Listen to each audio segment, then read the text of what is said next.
My story very quickly. You may be wondering sort of how a guy like me is speaking before you today, but I grew up in Wichita. I'm a native Wichitan. My folks are actually doctors in East Wichita, and I never thought growing up that I would run for office.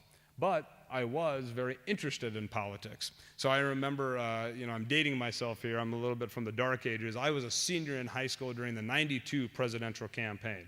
And I remember during government class getting very involved in, trying to follow the issues. And everybody was, you always had that basic, filtering process where a lot of my friends, my best friends, they couldn't care about politics or public service. They said, that's just your thing. Roger's all interested in that. Whereas other people were kind of mildly interested. I was very interested because I thought these issues mattered for Kansas and for our nation. And so I went out and I was always involved in public service, working campaigns, trying to improve my community. When I was in high school, I set up a citywide recycling program at the high schools. And then we cleaned up our river downtown because the environmental movement was starting then. And recycling was, if you can imagine, recycling when I was in high school was just getting started. But what happened is in 2004, 2005, I was really frustrated with the direction of state government and what was happening in the state legislature. So I actually, despite, again, my initial skepticism, thought that if I cared enough about my community and if I cared enough about my state, and of course with the great willingness of my lovely wife, Monica, I was actually going to run for office. And let me tell you, this was not a slam dunk campaign. Nobody thought I could win that campaign. It was 2006, and nobody of my party had ever won that state house district. I was running against a 6-year incumbent of the state house, and frankly, I had never run for office and had not had a public profile in that neighborhood or in my community, except I did have friends and neighbors.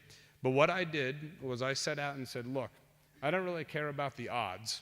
What I care about are the issues, and I care about public service. And I am sure that many of you sitting here right now, you're still probably forming your views. You're thinking about what your passions are. I'm sure your parents and you have conversations about what kind of political inclinations you have, what your views are on policies. But I said, I'm going to rest my campaign and my career on my convictions, and I'm going to go out and talk to my friends and neighbors about why I think we need a change in the legislature. So how many of you have actually knocked doors? Okay. And how many of you gone door-to-door selling things or, raising money? Okay. Now, is it hard work? Okay. Do you get a little sweaty in the Kansas heat? All right. Does the Kansas wind blow a lot when you got your clipboard and so on? Okay. Well, I went out and I knocked doors for 6 months. And I knocked 4 hours a night from 5 to 9 p.m. And then I knocked on 6 hours on Saturday. And then after church time on Sunday, I knocked another 6 hours.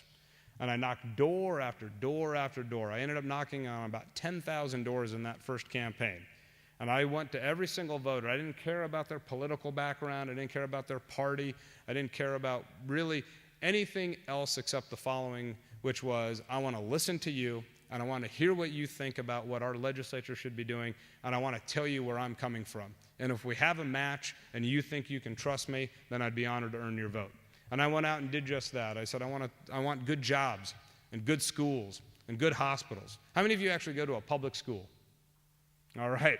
How many of you know that the Kansas legislature, along with your local area, actually funds public schools? All right. Well, you guys see, as I tell you, you're already cream of the crop. You're many steps ahead of where I was at your age.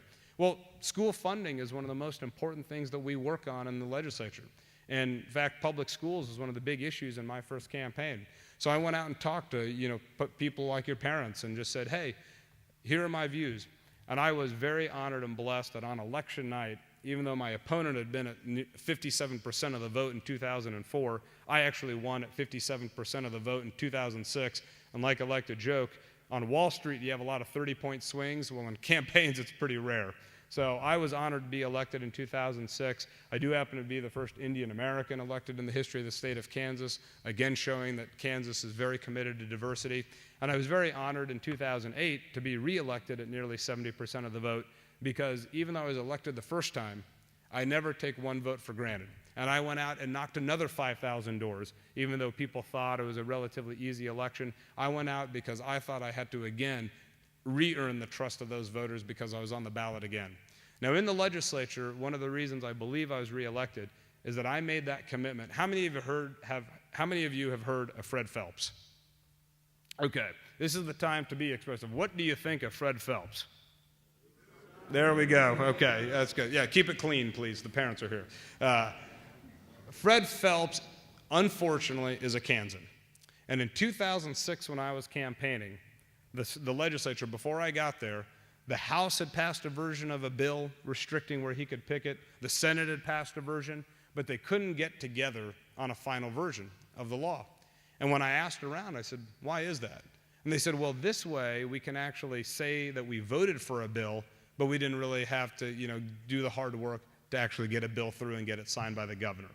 I thought that that was an absolutely broken process, and I thought it was crazy that in the home state of Fred Phelps that we didn't have a law on the books restricting where he could picket. So I was proud that even before I was sworn in, I started working on that legislation. I wrote that, we sponsored it on the House floor, and today the Patriot Guard in the state of Kansas now has a 150-foot buffer zone that they are legally entitled to be in to protect the mourning families who are mourning their loved ones from the hateful picketers of Fred Phelps and his family. Thank you.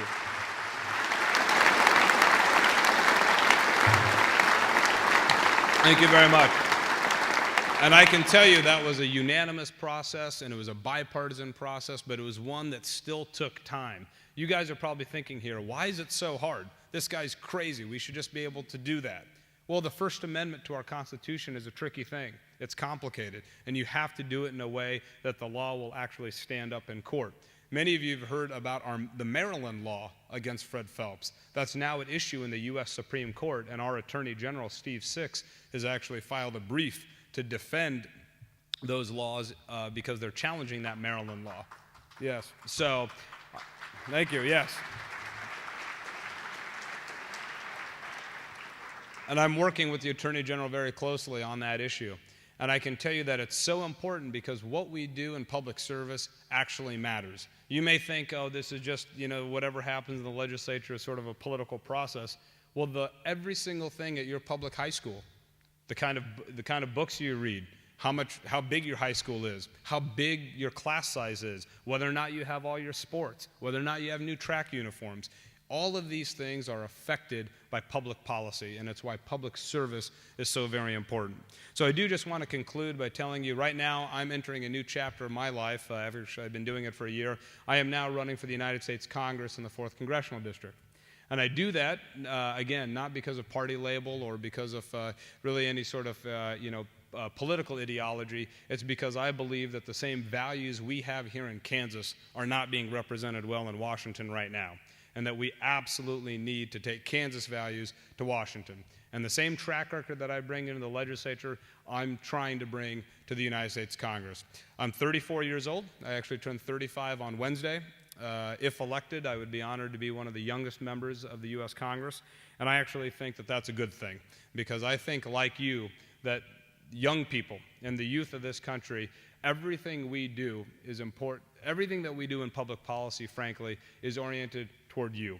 You all are now going to be out and getting your educations. How many of you are going to go to college? That's great. I'd like to see that. How many of you are going to go to K-State? Okay, how many are going to go to KU? Okay, you guys don't fight this week, okay?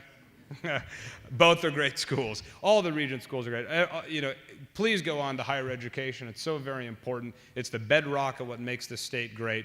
And what I can tell you is that I think it's very important that what you're doing here, that you take it seriously, that you have a good week, and that more importantly than anything, that you have fun during this process. It's going to be a little stressful. It actually gets pretty hot when they're outside, making you do your drills, and you're getting a little exercise, and you've got a lot of work this week. But I do assure you this, you are going to look back at this time, and you're going to very much appreciate and enjoy the opportunities you had here. If you take this seriously and engage yourself in the process, you will learn a tremendous amount, and the state of Kansas will be better off for your service. So thank you very much. I'm Raj Goyal. Have a great, great week. Thanks.